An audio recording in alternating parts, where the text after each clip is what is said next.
ಸಂಜೆ ದೇಶವನ್ನ ಉದ್ದೇಶಿಸಿ ಪ್ರಧಾನಿ ನರೇಂದ್ರ ಮೋದಿ ಭಾಷಣವನ್ನ ಮಾಡಲಿಕ್ಕಿದ್ದಾರೆ.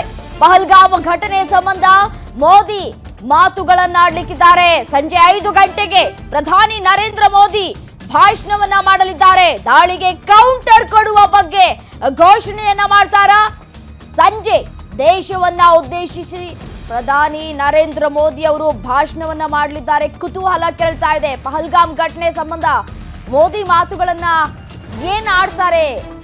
ಸಂಜೆ 5 ಗಂಟೆಗೆ ಪ್ರಧಾನಿ ನರೇಂದ್ರ ಮೋದಿ ಅವರು ಭಾಷಣ ಮಾಡ್ತಾರೆ.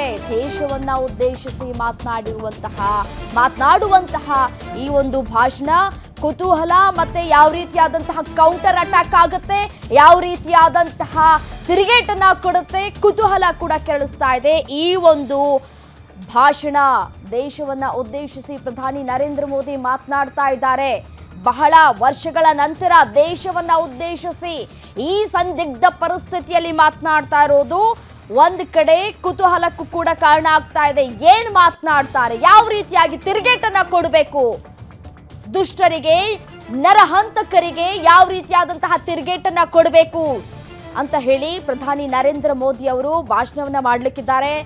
ಸಂಜೆ 5 ಗಂಟೆಗೆ ಇವತ್ತು ಸಂಜೆ 5 ಗಂಟೆಗೆ ಭಾಷಣವನ್ನ ಮಾಡಲಿದ್ದಾರೆ. ಇವತ್ತು ಬೆಳಗ್ಗೆ 11 ಗಂಟೆಗೆ ಸಭೆ ಕರೆದಿದ್ದಾರೆ, ತುರ್ತು ಸಭೆ. ಅವರ ನಿವಾಸದಲ್ಲಿಯೇ ತುರ್ತು ಸಭೆಯನ್ನ ಕೂಡ ನಡೆಸಲಿದ್ದಾರೆ. ಆ ಒಂದು ಸಭೆಯಲ್ಲಿ ಏನ್ ತೀರ್ಮಾನ ಕೈಗೊಳ್ತಾರೆ, ಯಾವ ರೀತಿಯಾಗಿ ಪ್ರತಿ ದಾಳಿ ಆಗಬೇಕು ಅಂತ ಹೇಳಿ ತೀರ್ಮಾನ ಮಾಡಲಿಕ್ಕಿದ್ದಾರೆ. ದೃಶ್ಯಾವಳಿಗಳಲ್ಲೂ ಕೂಡ ಗಮನಿಸ್ತಾ ಇದ್ದೀರಿ. ಮತ್ತೊಂದು ದೃಶ್ಯಾವಳಿಗಳಲ್ಲಿ ಅಮಿತ್ ಶಾ ಅವರು ಸಭೆಯನ್ನ ಮಾಡ್ತಾ ಇದ್ದಾರೆ. ಜಮ್ಮು ಕಾಶ್ಮೀರದಲ್ಲಿ ಅಮಿತ್ ಶಾ ಅವರು ಸಭೆ ಮಾಡ್ತಾ ಇದ್ದಾರೆ. ದಾಳಿಗೆ ಏನ್ ಕಾರಣ, ಈ ದಾಳಿಗೆ ನಾವು ಯಾವ ರೀತಿಯಾದಂತಹ ತಿರುಗೇಟನ್ನ ಕೊಡಬೇಕು, ನರಹಂತಕರನ್ನ ಯಾವ ರೀತಿಯಾಗಿ ನರ ಕಟ್ ಮಾಡುವಂತಹ ಕೆಲಸವನ್ನ ಮಾಡಬೇಕು ಅಂತ ಹೇಳಿ ಅಧಿಕಾರಿಗಳ ಜೊತೆ ಸಭೆ ನಡೆಸ್ತಾ ಇದ್ದಾರೆ. ಸಭೆ ಬಹಳ ಮಹತ್ವವನ್ನ ಕೂಡ ಪಡ್ಕೊಳ್ತಾ ಇದೆ. ಜಮ್ಮು ಕಾಶ್ಮೀರದಲ್ಲಿ ಭಯೋತ್ಪಾದಕರ ಅಟ್ಟಹಾಸ ಮಿತಿ ಮೀರೋದಕ್ಕೆ ಹೇಗೆ ಸಾಧ್ಯ ಆಯಿತು? ಇಷ್ಟೆಲ್ಲ ಕ್ರಮವನ್ನ ನಾವು ಕೈಗೊಂಡ್ರೂ ಕೂಡ ಎಲ್ಲಿ ನಾವು ಎಡವಿದ್ವಿ? ಈ ರೀತಿಯಾದಂತಹ ದಾಳಿ ಆಗುತ್ತೆ ಅಂತ ಹೇಳಿ ಯಾವುದೇ ರೀತಿಯಾದಂತಹ ಇಂಟೆಲಿಜೆನ್ಸ್ ರಿಪೋರ್ಟ್ ಸಿಕ್ಕಿಲ್ವಾ?